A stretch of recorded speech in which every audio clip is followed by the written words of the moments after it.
Hi, I'm Sister Vassa, and I'm having my coffee here in Vienna, in Australia, before going to work today. Yes, of course I meant Austria and not Australia. Just checking to see if you people are paying attention. Besides, I'm sort of sick of saying the same thing all the time. So the weather here in Vienna is in that transition period, you know, between winter and spring. So it seems to be constantly raining. In fact, even on sunny days, all of a sudden it rains. Very strange. Have you seen that? When it rains on a sunny day?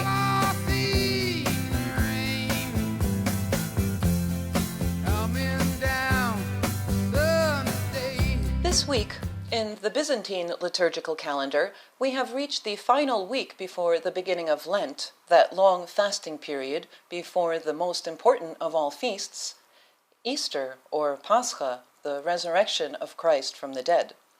This Sunday, 1 week before the beginning of Lent, is called Meat Fair because we eat meat for the last time before Easter, while dairy products and fish are still allowed this final pre-Lenten week called Cheesefare week, or Maslenica in Russian. In the Latin West, there is a similar tradition of saying goodbye to meat, a festive time immediately before Lent called Carnival, often derived from the words carne and vale, meaning in late Latin, a farewell to meat. At this time, people dress up in colorful costumes, signifying that they are changing themselves and their usual daily life and stepping into a new way of life, of fasting during Lent. In both the Eastern and Western traditions, we are in any event in a time of transition, gradually directing our thoughts and hearts toward the special time leading up to Easter.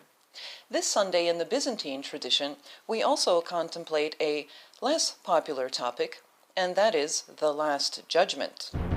The prayers in this book, called the Triodion, which I showed you last week, and which we now sing in church, all talk about the Last Judgment, when Christ will come in glory and judge each of us for the good and the bad we did in this life.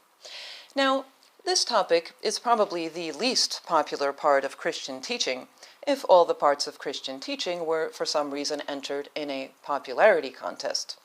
But I will suggest to you today, if you stay with me to the very end of this video, that actually the whole topic, which just seems scary at first, is quite liberating and inspiring. So please wait for the inspiring part, which will only become clear to you at the end.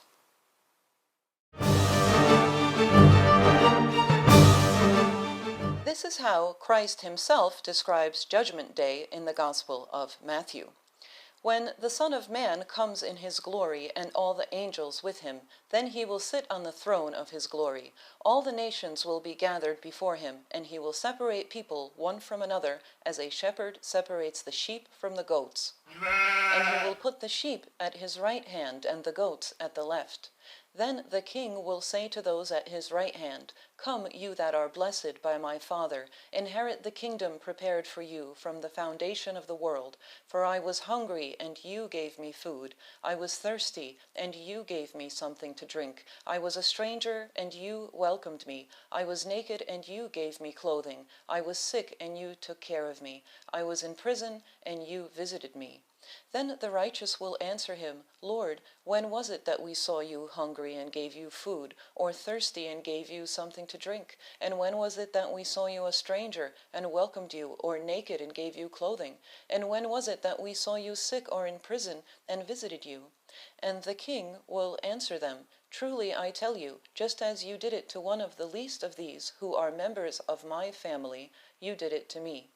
Then he will say to those at his left hand, "You that are accursed, depart from me into the eternal fire prepared for the devil and his angels. For I was hungry, and you gave me no food. I was thirsty, and you gave me nothing to drink. I was a stranger, and you did not welcome me. Naked, and you did not give me clothing. Sick and in prison, and you did not visit me." And then these people will similarly ask him, "When did we see you in this state?" And he will say, "When you didn't do this for the least of my family, you didn't do it for me." And finally, Jesus ends this description by saying, "And these will go away into eternal punishment, but the righteous into eternal life. Now, note two obvious elements of this judgment or trial described by Christ. First, that Christ, the King, is the judge, and two, that what interests him is how we treated one another, particularly in times of need. Today, I'll reflect on the first of these, on the fact that judgment belongs to God.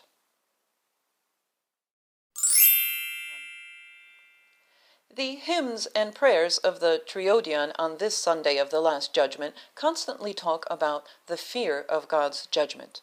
In the hymn called the Kontakion, we sing, for example, "When you come, O God, upon the earth with glory, the whole world will tremble." We are called, in fact, to fear God's judgment, and this might seem a very unattractive proposition for us, because fear is not a very popular emotion. Many of us say, God is love, why should I fear his judgment? We tend to resist this notion.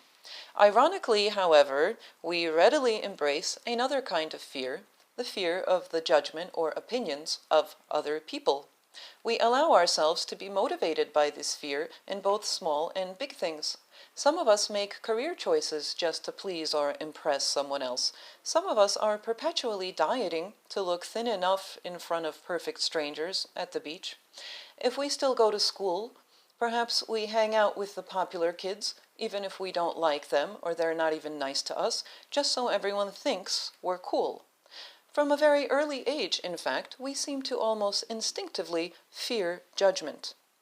The thing is, fear of judgment is instilled in all of us and is a good thing when channeled properly.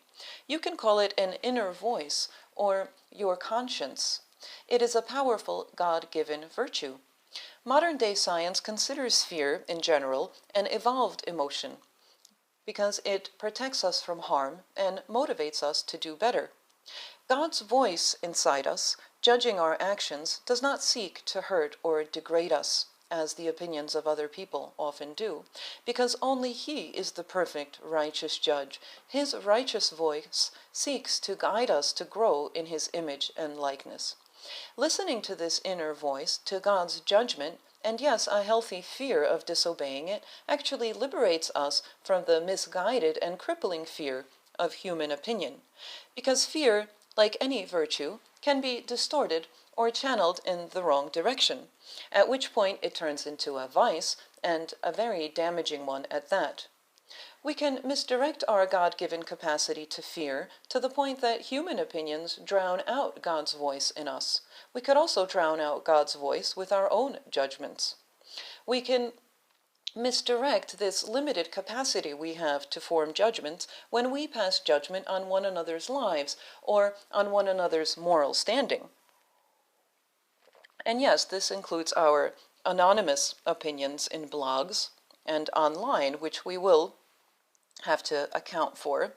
Being judgmental or self-righteous, like the Pharisee we talked about last week, we commit the ultimate sin of pride, of playing God, to whom alone belongs judgment. It is so important to avoid this sin of self-righteous pride, of judging others, that not only all of these pre-Lenten Sundays are actually about humility and avoiding this sin, but Jesus even promises to let us off the hook for any other sin if only we don't judge others. Do not judge, he says, and you will not be judged. Do not condemn, and you will not be condemned. In the inimitable words of C.S. Lewis, that is why a cold, self-righteous prig who goes regularly to church may be far nearer to hell than a prostitute, but of course it is better to be neither. This is in this wonderful little book, Mere Christianity by C.S. Lewis. This is good reading for Lent, by the way, if you haven't read it yet. Mere Christianity by C.S. Lewis. I highly recommend it. So let's let God be the judge, because His judgment liberates us from the burdens and fear of our own. That's it for today, ladies and gentlemen. See you all next week. Thank you.